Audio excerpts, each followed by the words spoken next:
मी मंदाकिनी पाटील. माझ्या होममेड रेसिपीमध्ये तुमचं खूप खूप स्वागत. बघा, मी आज तुम्हाला मुळा असतो ना, ह्या मुळ्याच्या पाल्याची भाजी, मुळ्याची भाजी शेंगदाणे लावून कशी करायची ते मी तुम्हाला दाखवते. चला तर मग बघू आपण. हे बघा काय करतात, मुळा घेतात काही लोक आणि मुळाचा तो पाला असतो ना तो फेकून देतात. पण त्या मुळ्याच्या पाल्याची भाजी खूप छान लागते. ती कशी बनवायची, चला हे पहा. आपण काय करू, कुकरमध्ये हे आधी हे मी अर्धा मुळा आणि पाला, एका मुळ्याचा पाला हा मी कापून स्वच्छ धुवून घेतलेला आहे, तो आपण कुकरला लावू. आणि बघा त्यामध्ये मी थोडी तुरीची डाळ घालत आहे. हे बघा, ही तुरीची डाळ आणि हे मुळाचा पाला आणि मुळा कापून एकत्र करायचा आणि त्यामध्ये मावेल थोडंसं पाणी घालायचं आणि याच्या 3 शिट्ट्या घेऊन घ्यायच्या.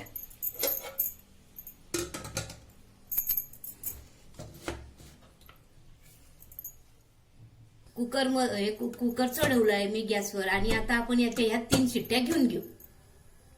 हे बघा, त्यासाठी आपण आता चटणी वाटून घेऊ. त्या चटणीसाठी हे बघा मी थोडे शेंगदाणे भाजून घेते.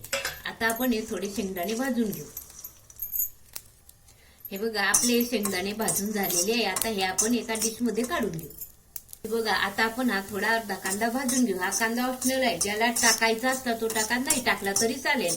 ज्याची त्याची आवड आहे, पण कांदा टाकला तर भाजीला टेस्ट छान येते. हे बघा, आपला कांदा थोडा लालसर झालेला आहे, हा भाजून झालेला आहे. आता आपण एका डिश मध्ये काढून घेऊ. तर ह्या हिरव्या मिरच्या भाजून घेऊ आपण. हिरवी मिरची कशी ज्याच्या आवडीच्या तिखट, ज्याला तिखट आवडतं त्यानं जास्त घ्यायचं, ज्याला कमी तिखट आवडतं त्यानं 2 मिरच्या, 1 मिरची जरी घेतली तरी चालते. तशा आवडीनुसार आपण ह्या मिरच्या घ्यायच्या. ह्या मिरच्या पण आपण छान भाजून घेऊ. हे बघा, आपल्या ह्या मिरच्या भाजून झालेल्या आहे. ह्या मिरच्या पण आपण काढून घेऊ एका डिशमध्ये. आणि हे बघा, हिच्यामध्ये कोणी खोबरं घालतं, जर ज्याला आवडत असतं त्यानं खोबरंही घातलं तरी चालतं. भाजीची टेस्ट खूप छान लागते. आपला शेंगदाणे, मिरच्या, कांदा भाजून झाले आहेत. आवडलं तर खोबरं किंवा थोडेसे धने जिरं घेतलं तरी चालतं, किंवा धने जिऱ्याची पावडर टाकायची करायच्या वेळी. हे थोडे 3-4 लसणाच्या खापा टाकलेल्या आहे आणि थोडं हे अर्धा इंच आल्याचे तुकडे घेतलेले आहे. आणि ही आपण हिच्यामध्ये कोथिंबीर घालू. ही स्वच्छ धुवून घेतलेली ही कोथिंबीर घातलेली. आता हे सर्व आपण मिक्सरमधून काढून घेऊ. याचा गोळा करून घेऊ मिक्सरमधून पाणी टाकून. हे बघा, आता हे मिक्सरच्या भांड्यामध्ये टाकलं. आता मी याच्यामध्ये थोडं पाणी टाकून वाटून घेते, मिक्सरमध्ये काढून घेऊ आपण. हे बघा, आता आपण भाजीला फोडणी देऊ. तर त्यासाठी हे बघा, मी कढई गॅसवर ठेवली. याच्यामध्ये आपण पळीभर तेल टाकू. हे बघा, मी कढईमध्ये तेल टाकलेलं आहे. तेल तापेपर्यंत गॅस मोठाच ठेवायचा. हे बघा, आपलं हे तेल चांगलं कडकडीत तापलेलं आहे. त्यामध्ये आपण 4 लसणाच्या खापा खोळून घेतल्या. त्या लसणाच्या खापा टाकायच्या. जिरं टाकली, थोडी मोहरी घालायची, थोडी गॅस थोडा बारीक करायचा आणि त्यामध्ये हळद घालायची. आणि त्यामुळे आपण हा शेंगदाणे, लसूण याचा वाटलेला गोळा घालायचा.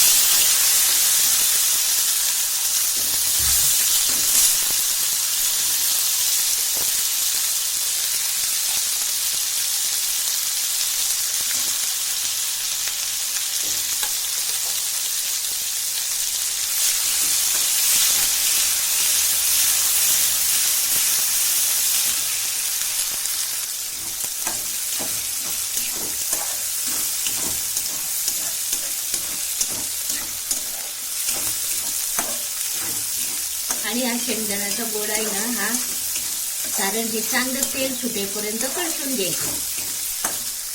यात थोडी धने जिऱ्याची पूड घालायची, थोडा गरम मसाला घालायचा.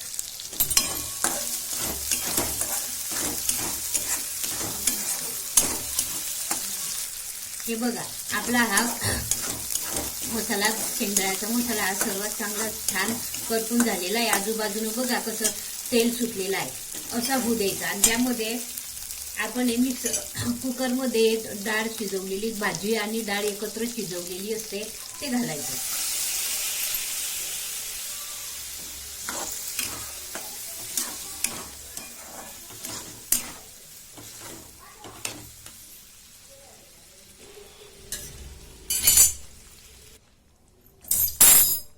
आणि घट्ट पातळ त्यानुसार थोडं पाणी घालायचं, आपल्याला जशी भाजी पाहिजे असेल तशी.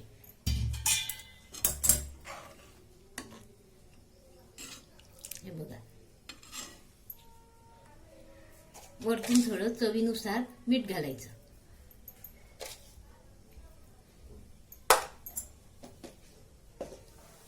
बघा, झाली आपली ही भाजी तयार. आणि याला चांगल्या 4-5 उकळ्या येऊ द्यायच्या. मस्त 15 मिनिट चांगली उकळू द्यायची ही भाजी.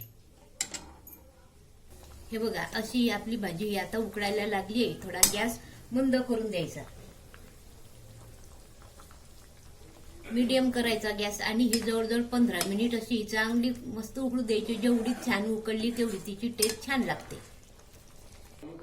हे बघा, अशा प्रकारे आपली ही 15 मिनिट भाजी उकळून झालेली आहे आणि ही संपूर्ण भाजी तयार झालेली आहे. तुम्हाला ही भाजीची रेसिपी आवडल्यास लाईक करा, शेअर करा, सबस्क्राईब करा. धन्यवाद.